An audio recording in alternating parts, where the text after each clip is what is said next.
Let's talk. Let's talk, guys. Let's talk. And before I get anywhere in this video, guys, smash the thumbs up button. Let's get this video to 1,000 likes. Last week's video, I said 500 likes. I think we end up getting about 600 plus. Let's get this one to 1,000 likes because, of course, it's a Liverpool victory over Manchester United. And Liverpool fans love nothing more than beating Manchester United. Of course, winning the Premier League or winning a cup or even winning the Champions League, you know, is a better feeling. But beating Man United for a Liverpool fan must feel good. I know the feeling. I'm a City fan. A lot of people like to joke around and say, oh, damn, you a Liverpool fan. Come on, guys. Come on. Be real. Be real. Be real. As I say many times, this is a football channel. I talk about all the games in the Premier League. Talk about Champions League, international football, whatever. When it comes to football, I'm going to talk about it. But over the past few seasons, I've gotten a lot of traction with the Liverpool content. Hence the reason why I keep making it. You got to give the people what they want. Someone did ask me, oh, Dan, what happened to the Man City West Ham review? Guys, people don't want to hear that. I make those when I can. And yesterday, I was preoccupied and I couldn't drop a video to analyze the game the way I wanted to. But I do have a review coming up where I'm going to talk about all the games, and I'll talk about that some more. I'll talk about it then because I haven't spoken about it yet.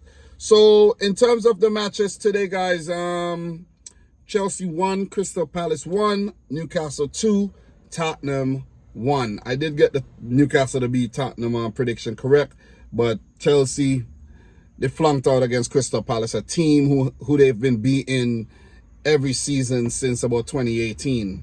So, Man United 0, Liverpool 3.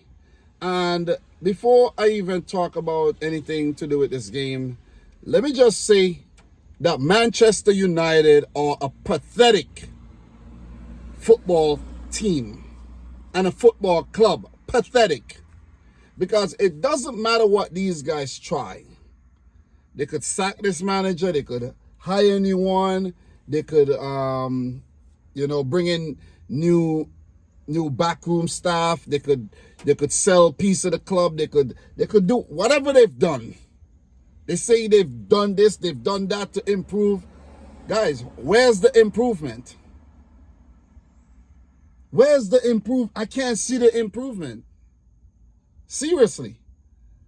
You probably need a freaking, telescope or something to see the freaking improvement because it's nowhere, it's not here on earth. You see what I mean? Because starting the season off by barely beating Fulham, right? Barely. And then you play against Brighton, a team that you should polish off easily. No disrespect to Brighton, but come on. Man United, for all they've done and the money they've spent and the personnel and the manager and all of that, their reputation, they should beat Brighton. Lost the game. Now again, you lose to your biggest rivals, historic rivals, Liverpool. What kind of message is that sending to the fans? What kind of message is that sending in general? At the start of the season, August, you play 3 games, you pick up 4 points out of a possible 9. It's not, 3 points out of a possible 9. It's not terrible, but for Manchester United standards, the standards that they want to achieve, well, it is standard for Manchester United, but for the standard that they want to achieve, that is absolutely poor. Let's say for a team like an Everton wish they had 3 points right now. Ipswich, they wish they had. Southampton, these teams, Crystal Palace, they wish they had 3 points right now. You see what I mean? So that's the kind of standard that Manchester United are really, setting right now. Mediocre standards. You see what I mean? They bask in mediocrity.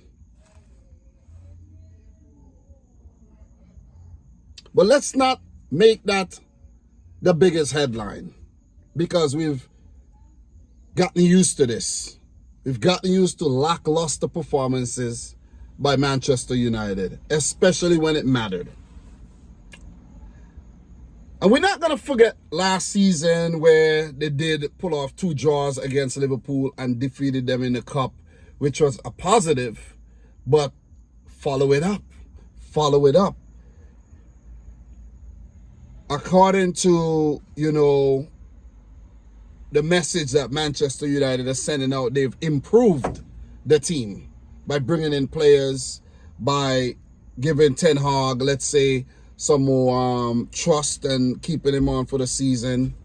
They've seemingly improved the team, signing Mazraoui, De Ligt, bringing in Ugarte, who wasn't involved, but guys like Xerxes and co. And you show up at home in front of your fans and produce a result like this. Absolutely pathetic. Pathetic. Luis Diaz in the 35th and the 42nd, both courtesy of Casemiro mistakes. This guy was a world beater at Real Madrid. And it makes me wonder, was La Liga that easy for him? You know what I mean? Or being in the Real Madrid setup around other world-class players made him look really a lot better than he really is. You see what I mean? Playing for Brazil made him look a lot better than he really is. But to be frank, to be 100% honest and be real when it comes to Casemiro, he used to be really good at Real Madrid. I don't know what it is. He was really good. He played with a lot of energy. He's rougher players, and he was that rock in the middle of the field. Maybe Manchester United is just a blight for certain players, especially when you come from La Liga over to a more physical league like the Premier League. We saw it happen to numerous players. I can't remember if all these players actually, okay, let's not just use La Liga as an example. Let's even say like a Ligue 1 or another league, right? Because historically, you've seen players who were really good transfer to Manchester United and completely flop. And I'm not even going to go deeper, but kudos to Liverpool for the high press, winning the ball back, cutting out, intercepting the pass, and, capitalizing through Luis Diaz, Mo Salah brilliantly with that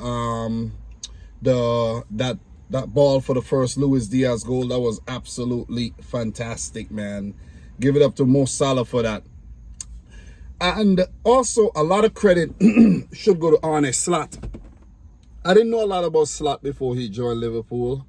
And I didn't say a lot about Slot when he joined Liverpool, right? But let me say this. From hearing the man talk, this guy is really level-headed. He's admirable. And he's very, very intelligent. I mean, you just look at this guy and how calculated he is. And you're saying, damn, this guy's well-spoken, eloquent. He's a brilliant guy. I didn't know this. Of course, what Jurgen Klopp did at Liverpool was absolutely, legendary. And you say, okay, who's going to follow that up? But this guy Slot looks like he's capable of doing it. He looks very calm, humble, cool, collected. And it seems as if he has an answer for everything. He got things figured out. It seems as if he's very diligent. Like he goes to his office or he goes home and he studies things. And he has not yet lost a game as a manager in 2024, according to what the commentators say. I don't want to take credit for everything. But for the way he set up Liverpool and the way he got them playing, 9 points out of 9. 0 goals conceded. So you can't say anything bad about the defense. You can't say anything bad about any part of the field right now. I did mention the midfield, but Szoboszlai, he was really good. Gravenberch traveled very, very well with the ball. He was involved in the first goal. I can't remember everything, but geez. Liverpool completely smashed up Manchester United and wiped their ass with Manchester United. Humiliated Manchester United. Mo Salah did score in the 56th minute. That was a brilliant goal. That was brilliant. I think that was Szoboszlai with the assist. First time shot by Mo Salah. Damn. And I think that was Kobe Mainoo with the error. So all 3 errors led to goal. So it's not that United were absolutely terrible on the day, because they weren't. The result is terrible, but they didn't play terribly. But it's just those moments that cost them, and the moments in which they could have actually leveled and reversed proceedings and put the game back in their favor, they failed to capitalize. Kudos to Liverpool here. It was a very good all-around performance. Alisson, have to pull off a couple saves. He was good. The defense, solid. Van Dijk, ever so solid at the back, along with Konate. That's, a lot of experienced players back there in all those 4 that I named, because if you go back to Konate when he was at RB Leipzig, this guy's been around playing high-class football for some time. You see what I mean? The least experienced guy in our team is probably Ryan Gravenberch, and he played really well. But if you look all across that field, that's a lot of experience and, exciting players. And while I was watching the game and listening to Slot talk, or Liverpool, City's biggest threat? Is it Liverpool and not Arsenal? I'm not completely writing off Arsenal. Yeah, it's just one game. They dropped points against Brighton. But the way Liverpool are playing right now, seems as if they are the team that could really challenge Manchester City. I'm going to go as far as to say that, though. So United had 8 shots at goal, 3 on target, 53% possession. While for Liverpool, 11 shots, 3 on target. They had 47% of the ball. Passing stats, pretty similar. Fouls, there was 4 yellow cards shown to Man United players. 5 corners for United, 2 for Liverpool. So, like I said, Manchester United, they weren't terrible, but they just did not capitalize on those moments. Not opportunistic enough. And they paid the price, big time. This is humiliating stuff. Ten Hag is already under pressure. Already under pressure.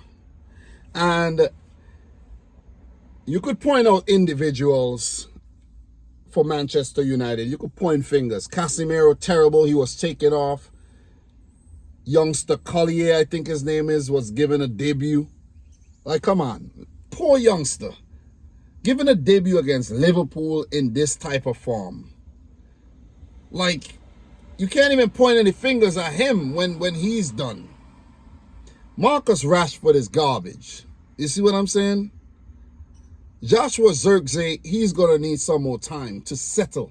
He's a little fidgety, in my opinion. He needs to calm himself down. Not enough support for Bruno Fernandes. Let's see if Ugarte is going to offer that in the middle of the field. Kobe Mainoo, we know how good he is. It's harsh to criticize Mazrui and Delic too much. Dallo, he's been putting in a lot of effort, and Martinez, you know, so I don't know, man. I don't know. I don't know, man. United, I don't know, man. I'm trying to find some positives to, you know, but it's not many. Not many. So for Liverpool, Nunez, Gakpo, Tsimikas, Bradley all came off the bench. And talk about Bradley coming on. Look at Trent Alexander-Arnold's attitude when he was taken off today. Much different attitude. His goal was chalked off, and his celebration was very emphatic, running up, kissing the camera and all of that, and only for his goal to get chalked off. That must have been really anticlimactic for him, though. So, good performance by Liverpool. It's going to be interesting to see how they fare when they come up against the likes of City and Arsenal, because they've proven in the first 3 games that they are not to take lightly. You see what I'm saying? So for Liverpool, their next game will be against Forest. That's after the international break, and they would hope that none of their players return with an injury. That could mess things up. Then they do have a 3rd round EFL Cup match against West Ham United. Then the Champions League season starts against AC Milan. Then they got Bournemouth, Wolves. You know, it could be a very, very, very sweet time for Liverpool. They got Bologna, Crystal Palace. The Chelsea game is October 19th. The Arsenal game is the 27th. They got Brighton, Aston Villa. You know, not play Man City until the 30th of November, 3 days after they play Liverpool, play Real Madrid. So I could see this Liverpool run stretching very, very deep into the fall, and you know, maybe a solid run until Christmas, and then they do have to reassess and, you know, finish the season strongly. That is the point that Liverpool got to be very careful of. The period from Christmas all the way to May.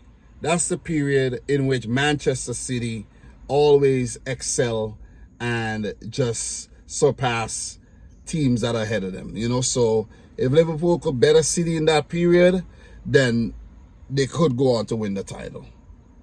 Just got to keep the momentum going. See? But it's going to be a tough one. So it could be Liverpool, Man City this season for the Premier League title.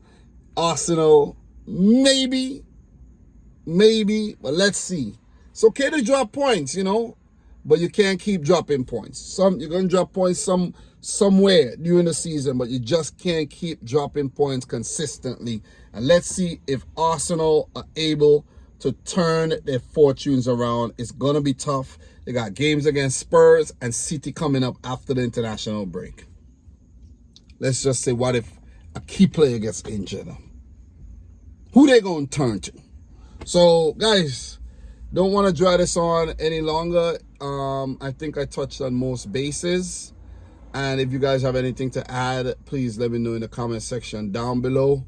The game didn't have much controversial moments, not many disputes, you know. So Liverpool defeated Manchester United fair and square. We could even say it was pretty much a walk in the park. So guys, I'm your boy Dom. Don't forget to smash the thumbs up button. We're going for 1,000 likes. Subscribe if you're new. Let me know your thoughts down below. And until next time, thanks for watching. Peace out. Rich Squad. Yeah. Bring it on, Liverpool. City's waiting for you. We talk soon, guys.